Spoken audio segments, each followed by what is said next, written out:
So we're just waiting for Vile's player to get in here. I have word that it's going to be Hawk, but I could be mistaken. Yeah, I have word that it should be Hawk too. We have the same word, Jake. We have the same word. But I like the map choice too.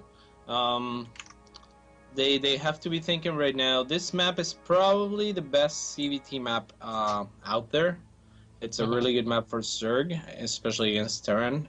But you know that they probably thought, okay, they're not gonna have any more. They're not gonna have any more Terrans. They don't have any more Terrans left in their lineup that we know of, and so we should go ahead and just use this map against AGH. Yeah, that's true. You know, that's the thing about playing these kind of formats and throwing out like your only Terran first. You know, they threw out Theognis in the very beginning, but they really don't have a Terran to go to now that I can think of that's on Quantic. Yeah, you know, I don't think so. I feel like you should always save them just in case you need to, you know, you need them to snipe somebody or something. But it looks like the players are ready, and we're ready, so shall we get this started, CatZ? We shall get this started, Jake. Right. Okay. Okay.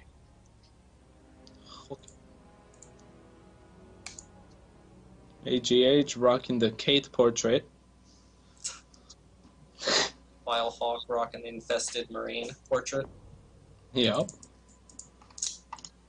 This map kind of looks like Belshire Beach to me.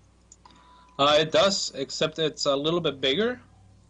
And yeah, it's the same tile set, and it's pretty similar in concept. There's no rocks or a goal to be taken with rocks, so that's a little bit better for Zerg as well. Yeah. It's a really nice map overall. It really plays to different styles of play if the other races want to be able to, I think, compete with Zerg on this map. Like, I think Terrans on this map shouldn't try to play the standard tank marine. They should go heavier on bio and drops and stuff like that, or heavier on Hellions and just like a mech style that is just heavy on Hellions. Hellions are pretty strong in this map. Hellions are pretty strong on every map. Yeah.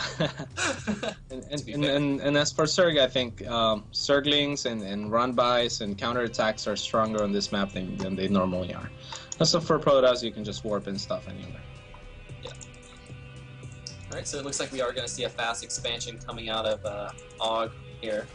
It has the pylon in position. And we do see a gas first coming from Vile Hawk, so it does look like he's going to do the 14-14, what I was actually talking about earlier that you said you never do. So, yeah, I feel like if he doesn't switch with this, he's already behind. You know, like that's what it feels like to me. It might not be so bad on this map. There are the destructible rocks on the side that you could break down. Maybe be able to slip some Zerglings in, do some harassment, or at least force him to maybe build an extra cannon or something. Definitely. Yeah. Not a no choice to fast expand on this map. I like AGH's thinking here. And I actually think, you know what would be really powerful on this map? Stargates and Phoenixes, I think, would be amazing on this map. We'll see if AGH goes for that. Why do you think that would be like amazing on this map? What about this map makes those two units stick out? Well, just Phoenixes are incredibly fast, and their mobility. Like, as long as this map is, you know, like, I think mobility is what matters the most. So I think it favors Phoenixes, Lings, and Hellions become even stronger on this map. I could definitely see that. Do have Zergling speed on the way. We have 4 Zerglings in production. And yeah, we have the drone going out there to make a expansion. Now, this is the only problem with the build. I hate how late your expansion always is when you go for a 14-14. Because your expansion is so much later. Like, we look at the Protoss, his expansion's almost completed, you know, and Zerg's just started. So I never like that. That's always a terrible feeling. Yeah, and he's more than definitely gonna have to go for a fast hatcher if he wants to stay in this for the long run. I think. Yeah, but we actually have a lot more Zerglings in production. It does look like maybe we're going to see a bust of some sort, maybe. Yeah, it's looking a lot like an all-in. Yeah, it could be an all-in. It's not one of my more favorite all-ins to see, though. Yeah, and AGA just looks like he's gonna be walled in pretty well here. If I was Hawk, I would start working on those rocks already. Um, you know, he's just cutting himself short of options here. If he doesn't do any damage with his Zerglings, I'm not sure what he can do. Oh! Very nice run by Sick timing. He must have had this planned and practiced, and this is really, really good for Hawk.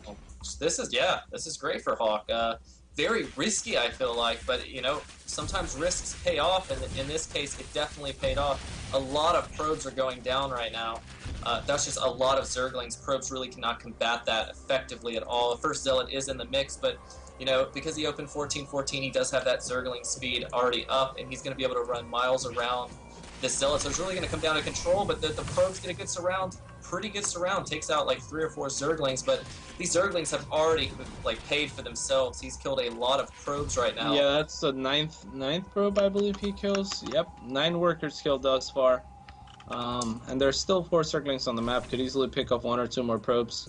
Yeah, easily. And, It does look like he's going down to the will. expansion. I really like this too, going down to the expansion, because it pushes that Zealot to make him choose where to go.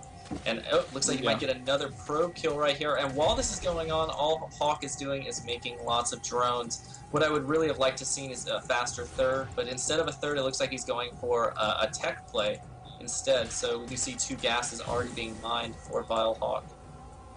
Yeah, very nice. Very nice job. 11 probes, 12 probes. 13, and looks like we're gonna get a 14th. Yep. 14 probes killed by about like 12 slings or so, so that was incredibly cost efficient for Hawk. Puts him in a really great spot. Yeah, you really can't ask for a much better outcome than that with that opening. No. Yeah, definitely. So, like, Hawk has to be loving his position right now, and you know this is really bad for Quantic because they're already down they're already down in the series or in the clan war, and yeah. So this could be really bad for Quantic. They better be bringing out Naniwa or Destiny or somebody. Somebody better get on a computer over at Home Storyca. Yep. Sase is still in Korea, correct? I think so. Yeah, he could play from there. Come on. I mean, they if we can play on Korea server, I don't see why they can't play here, right? Yeah, exactly. And Hawk now taking a third. Hawk playing it really safe from here on. 2 spines. Teching and probably going for road speed, maybe burrow. Just making sure that he retains his advantage. He actually dropped the Spire, which I like on this map as well. But I feel like that could have been one of the only ways he could have fallen, or he could have been knocked back a little bit. Maybe if AGH had just blindly gone for 1 or 2 starports. That would have been one of the only ways he could have come back into this game. So Yeah, I don't like completely agree with this fire, but it's gonna work. I see no starports. Like both players are actually trying to kill these rocks. The Zerglings are helping the Sentries and Zealots kill these rocks. So it's a mutual agreement that those rocks are evil, and they must get rid of them. Most def teamwork. Teamwork, that's what's up. Yeah, Zerg is in a fabulous position at this point. I would really like to see him. Oh, nice force fields! That was really nice force fields. Smart by Hawk, though, using the force fields to just run inside and get good scouting information. And I must have missed what happened, but you said nice force fields, but then I saw the Zerglings run by him, so I didn't know if that was like sarcasm or that you were serious. No, he trapped them against the rocks, basically. Oh, okay. But rocks. And actually, Hawk was just saving a bunch of money, so he's gonna make 11 mutas at once, and this could be really dangerous for AGH. However, if he does manage to somehow repel those mutas without taking any damage, that could be his ticket way back into the game. Yeah, I agree. Also, one thing that Protoss actually already caught back up in the Harvester count, almost. Like, it's 49 probes to 56 drones, so that's really not that bad for the Protoss player. So these mutas could definitely change that number quickly, especially if the Stalker Sentry are caught out of position. It does look like they kind of are. The mutas are going towards the main. There are no Stalkers, no cannons, no anti-defense of any sort. And here comes the mutas. These probes are going to be in for a world of hurt. Yeah, this mutas were almost guaranteed to damage. I feel like this, like unless again there was like 2-star burst or something like that. There's not much that AGH can do. I mean, Hawk could even fight those stalkers and just kill them outright, and it would still be beneficial, I think. But you know, he's just gonna keep his advantage. That's the right thing to do, and yeah, it's not looking good for AGH. He's contained, and he needs to do something soon. Yeah, And that's what he's doing, taking a third. It's so hard for him to get a third at this point, though, with the mutas, because he doesn't have enough stalkers to separate, and sentries aren't good versus muta alone. The Guardian Shield is great, but it's not good by themselves, and we don't even see a Guardian... Oh, finally a Guardian Shield being popped, but he's just focusing down all those expensive gas unit sentries, and yeah, this is looking really bad for AGH. Yeah, great focusing there right by Hawk. AGH has no sentries left. Now it's going to be nearly impossible to take that third. Yep, Hawk could even expand once more and then just, you know, just keep making units, keep doing what he's doing, denying the third, and that should be a relatively easy game for him. It's all gonna come down to that third right now, and if AGH can't get it up soon, it's gonna be tough.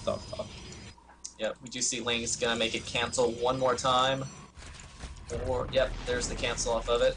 For a second I thought he might just kill it. He did get the cancel. Yep, losing all those Lings, definitely worth it though. Yep, definitely. Anytime you can, when you're ahead and you can keep stalling an expansion, especially playing any kind of Muta-Ling style, then it's just so worth it. You can do it all day. Lings are so, you can throw them away and it doesn't even affect anything. It doesn't change the game at all. Yeah, definitely. You even want to, like, the closer you get to max, the less Lings you want, and trying to get rid of them and stuff.